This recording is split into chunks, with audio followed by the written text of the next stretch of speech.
Hello guys, good morning.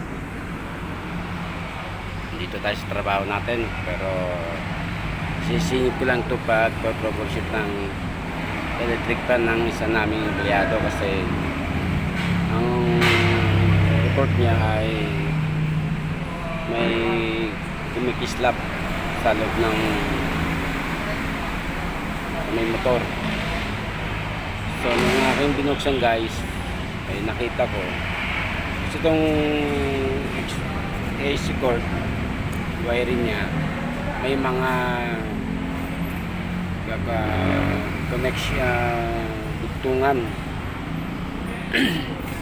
ay may nakabalot na electrical tape to. Kung makita nyo guys, basa ng langis siya.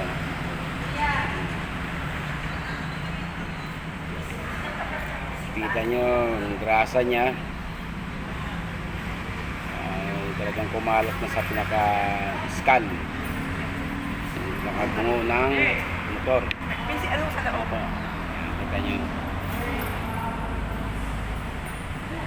So hindi tayo magtataka kung bakit nagkakaroon ng sparkling o static energy. Yung kuryente ay pumipitik, tumatalon dahil basa siya ng langis.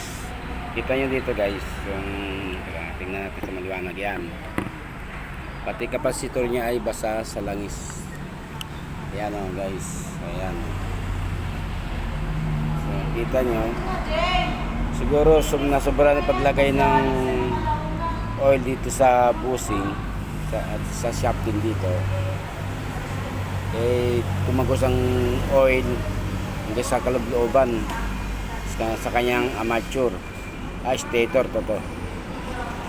stator at armature niya basa ng oil. Ayan. So kailangan mo nating i-flushing siya ng brake cleaner para matanggal yung mga oil sa winding coil niya. Dahil pag inandar po na pag nilagyan natin ito ng supply at nag-energize na yung coil niyan, mag-produce na magnetic field para iikot yung shafting, ay iinit ang coil. So yung oil niyan ay may possible na kukulo yan. Pag kumulo yan, maluluto yung coating ng magnetic wire.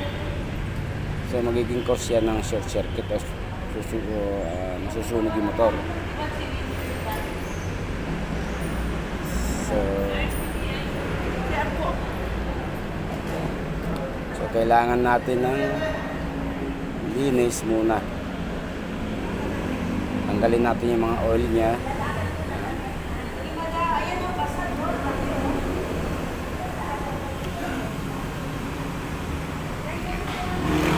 So okay naman yung shafting niya, yung bore play niya ay okay naman.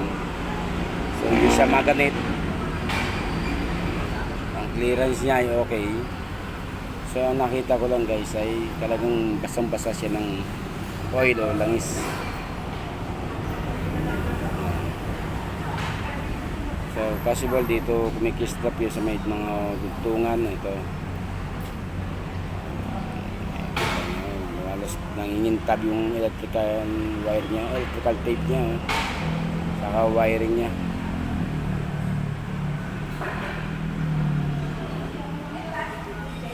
Kita niyo mga grasa niya sa loob, lumabas. So hindi ko pa troubleshoot yung ano niya, yung kanyang thermal fuse, kung nag-open ba o hindi. Kasi hirap pa tayo ng tester, hindi ko dala yung tester ko. So for the meantime, ang gagawin muna natin ay tatanggalin natin yung mga langis sa motor. Kailangan natin mahugasan ito ng brake cleaner. So guys, update ko na kayo sa next video. Hirap tayo ng tester para makita natin kung walang na damage sa